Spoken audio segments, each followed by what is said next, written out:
Hey guys, happy Tuesday, it's Helena, and in today's video I have a camo set. So this set's going to be white, gray, black, and yellow, and this is actually an inspiration transformation. So I was inspired by these nails, and these are press-on nails, and I saw them on IG and I really wanted to recreate them in my own special way because the way that these colors go together, they just look amazing. And I did like them matte too. The camo just looks awesome matte. So I hope you guys love it and keep on watching. Oh, you see that right there? You see that crinkle? That's what happens when you don't cure the gel enough. So this gel is actually cured enough. It's just that it cooled off before I got to press the lamp on again. So this is Beetles Gel Polish. And for those of you that use Beetles Gel Polish, you know that it is a 90-second to 120-second cure. So for this gray one, so on my LED lamp, I only have the 10, 30, 60, 90, and the 90s for UV. So I have to do the 60-second setting twice, and I just waited too long in between pressing it the second time and from the first time, and so it cooled off before it was completely cured, and that's why it crinkled. Now for this particular design, it didn't really matter, so I didn't redo the nail or anything. And a lot of times, if it's subtle enough, the second layer, the second coat, can actually fill in those ridges. So if you have that issue happen to you, don't worry about it. Just put another layer on. If you have to put 2 more layers instead of 1 more layer, a lot of times it'll cover it up. So all is not lost. So here I am doing the camo design, and I didn't realize until afterwards that if you see it right there, you can kind of see it right there with the yellow and the gray, that you can see it right now with the white. It's really noticeable now. I started noticing that they were bleeding together, and I'm like, oh crap, I need to cure these in between colors. So that's one mistake that I did make doing this set, and that's one thing that I would change. And just an FYI, a tip, that as you're doing the colors, the little blotches, just make sure that you're flash curing in between. Some colors were running, some colors were not. It was mainly the yellow and the white that were just like bleeding. It was almost like they were acting like blooming gels. But the gray and the black and the gray and the black, they were just fine. So I guess maybe it's just the thickness, the viscosity of it. I don't know. Another thing that I noticed while I was doing this is that it came out really lumpy. Like, this nail was really lumpy. At the end, you'll see, well, I don't know, I think I edited it out, but you'll see that I did try to file it down a bit, but I didn't want to file away the color, so I just left it lumpy. But that's something that I would do. I would definitely change next time, is to not try to have it so lumpy. I do 2 nails of the camo, and the other one that I didn't turn out lumpy. So this technique that I'm using right now, it wasn't a complete flop because it still turned out nice. It's just hard to work with.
So here you can see that the ridges are still there even with the second coat. But like I said before, didn't really matter because I was gonna cover it up anyway. So just always keep that in mind when that happens to you, or if any blemish in general. You could always probably just rethink your design, and that way you don't have to do the whole nail over again. So this is the second nail that I'm doing with the camo, and I learned from the first one, and I decided to do just all of the same color. Like, I wanted to do all the blotches of one color all at once, and I wanted to do them bigger so I didn't have as many to do, and it actually looked better. It turned out better. But I decided to do it that way. That way I know ahead of time kind of like what it's gonna look like, and I could freeze it. Well, I didn't flash freeze it. I think I cured it all the way. Yeah, I can completely cure the color all the way and then just move on to the next color. It was a lot easier that way, and it turned out less lumpy. I felt like I was covering more surface area with less gel, so it turned out more smooth than the first one did.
much better that one looks. That one just looks so much better to me.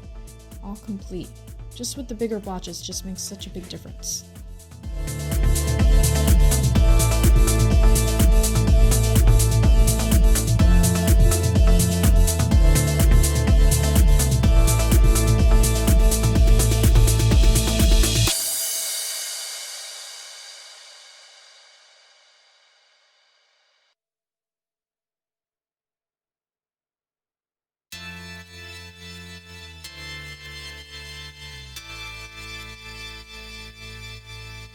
So these are all the nails together, and you see that the one on the right, the one that's full camo on the right, you can tell that I kind of tried to file it down a little bit, and it just looks all sorts of a hot mess. It was so lumpy, and you can still tell it's lumpy, and even when I put the top coat on, it doesn't feel any of the ridges. It's just super lumpy. So lesson learned, I'm not going to do that anymore.